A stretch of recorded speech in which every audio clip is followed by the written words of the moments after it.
Let's make sure it looks all right. Cosgrove will always be an enigma when it comes to fantasy football. Whether it be his spark that he first had when he first started playing the game, he was always trying to recapture that, winning a title in his third year with Waiver Wire. Really, it's how he did it. Had to beat myself and my father to make it to the championship that year. But he never was able to get that spark through many rebrands and trying to recreate his image, going from Tony Romo as a homo to Romophobic, which in hindsight didn't really age well. But like many, he still tried to find that spark and try to go back to who he once was. And he was just never able to achieve it. Maybe he wants to go before the curtains close on him and he's leaving on his own terms. Maybe it's more than that. We'll just never know. But I think one thing we can all agree on is that he truly never lived to his full potential. And we're all really disappointed in him.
This is the one they've been looking for, right? This is the interview, so let's do it. On August 29th, 2019, Matt Cosgrove officially retired from fantasy football. You say time is a valuable thing. You watch it fly by as the pendulum swings. You watch it count down at the end of the day. The clock ticks life away, and it's so unreal. That you look out below and you didn't realize that you watched time go right out the window. Trying to hold on, really trying to hold on, but I didn't even know that I wasted it all just to watch the game of fantasy football go and pass me by. Even though I tried, I kept everything inside, and it all fell apart. But what this game will mean to me will eventually be a memory of a time where, I tried so hard, I got so far, but in the end, it doesn't even matter. I had to fall to lose it all, and it just sucks because, like I said, in the end, none of it, didn't even matter.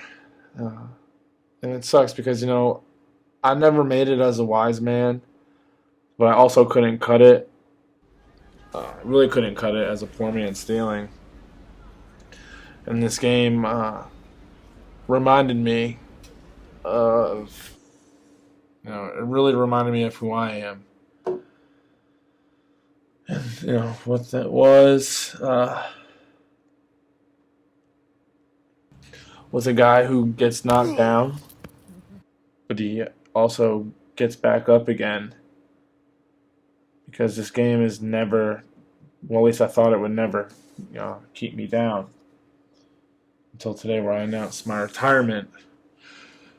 With that retirement from fantasy football, I'm going to take my horse to the Old Town Road and ride, and probably have a couple champagne supernovas in the sky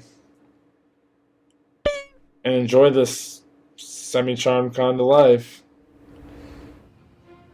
Many would question his retirement, including one of his closest classmates at Appalachian State University. I mean, I just haven't seen him since we matched on Tinder and met up that one day. Can you just tell him to call me? Like, that's all I really want.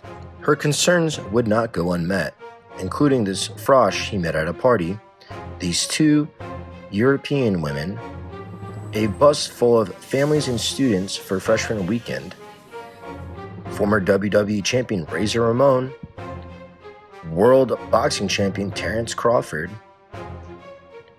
Freddie Gibbs, Super Bowl and New England Patriot champion Stephen Gilmore, and also yours truly. Here's what he had to say in his own words. See myself on TV.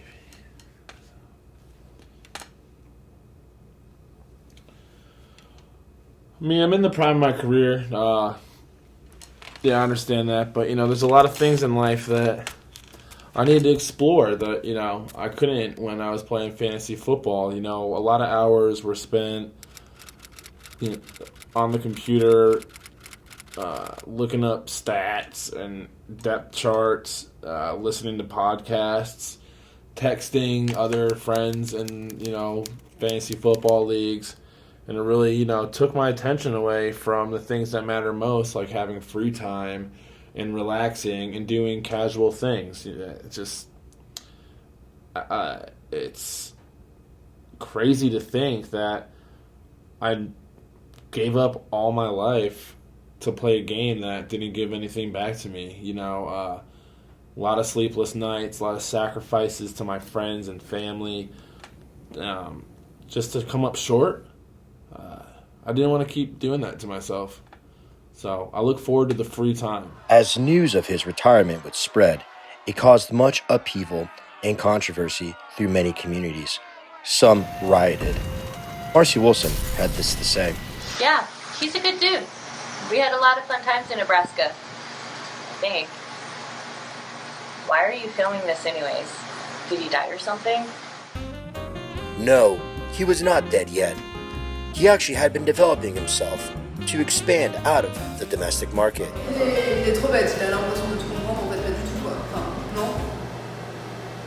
Thanks. Awesome.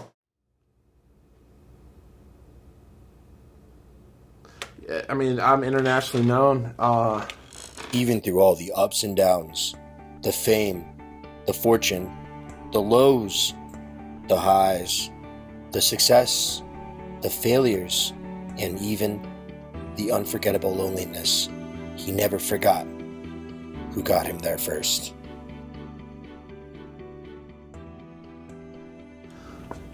I'm just happy and thankful for all the support throughout the seasons, throughout the years. There's a laundry list of people that I could list right now, but off the top of my head, there's you could ask any one of these people and they'd have nothing but good things to say about me. My buddy AJ from AJ Presents the Greater Good on Speaker, iTunes, Spotify, pretty much anywhere. AJ did have some parting words on Matt's retirement. Here's what he had to say. Retirement. We always lose the good ones too soon, am I right? Matt, one really good thing about you is any and all fantasy football related events, you show up on time, if not early. However, one of the cons, all those times you showed up early, if not on time, you were visibly and fully erect, like heaving erection. My buddy Brent Billieu, he really has nothing but great things to say about me as well too. Where do I start? He sings in the shower. He cares too much. He volunteers. And he likes the Patriots, which is a no-no. Or really any Boston team. So we'll go from there. Matt Dean, me and him have, as they say in the industry, traveled the roads together, and we're like brothers.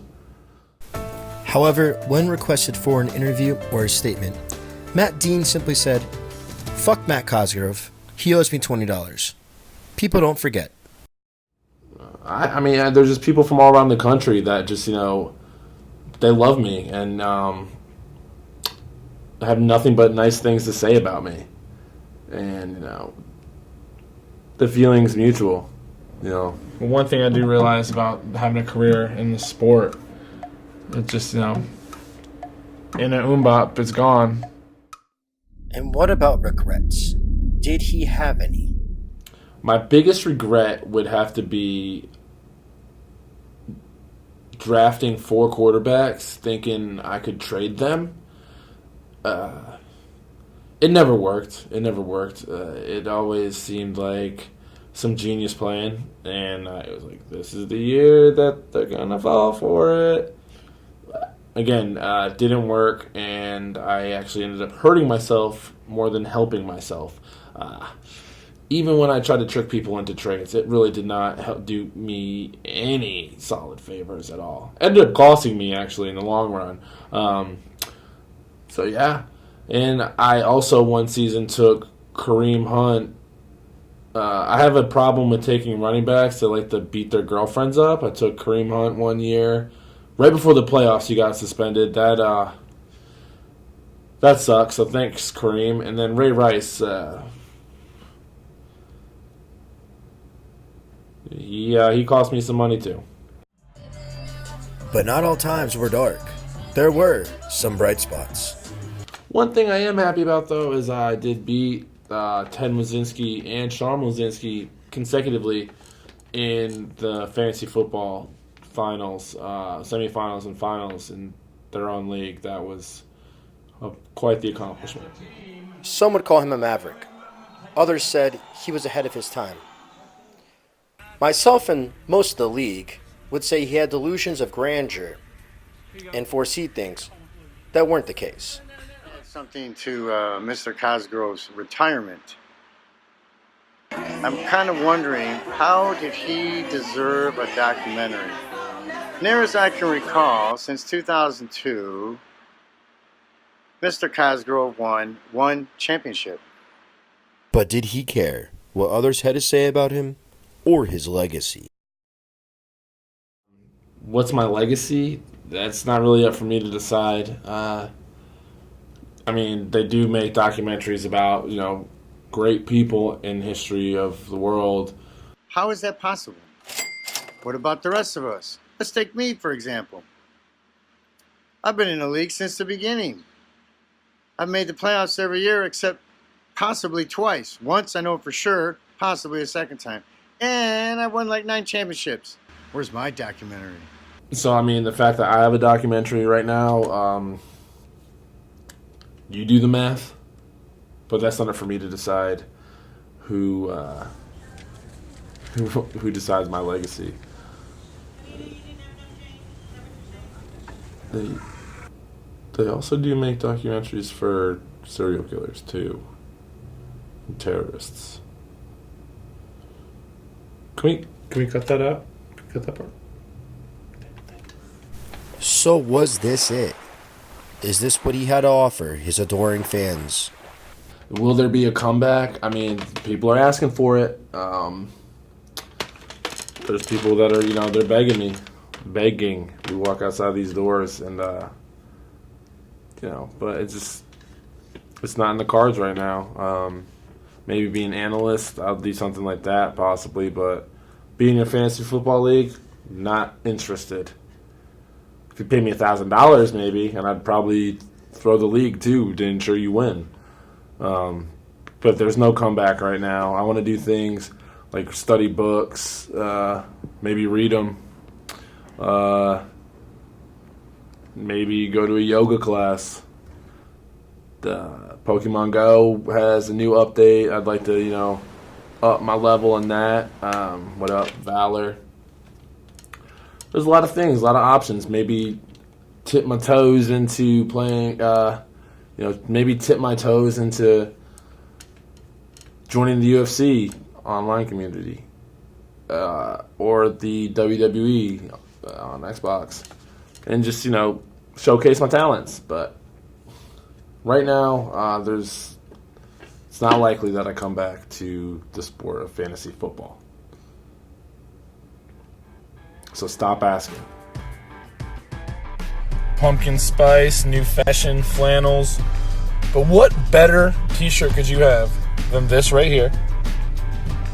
Introducing Thoughtum.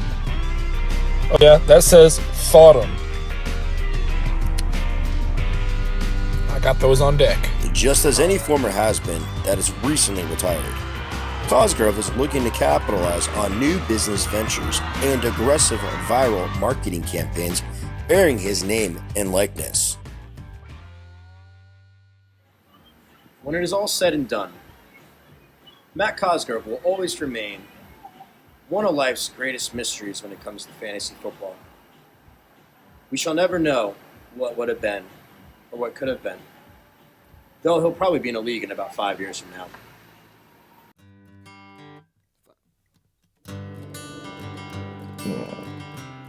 Yeah, and it's, it's fantasy football. All I can say is it's something unpredictable, but in the end, it's right. I enjoyed fantasy football, and I had the time of my life. Thank you.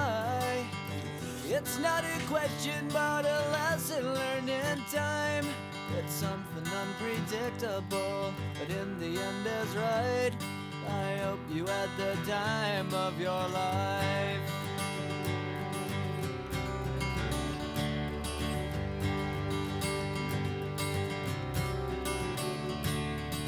So take the photographs and still frames in your mind, hanging on a shelf in good health and good time. Tattoos and memories and dead skin on trial. For what it's worth, it was worth all the while. It's something unpredictable, but in the end is right. I hope you had the time of your life.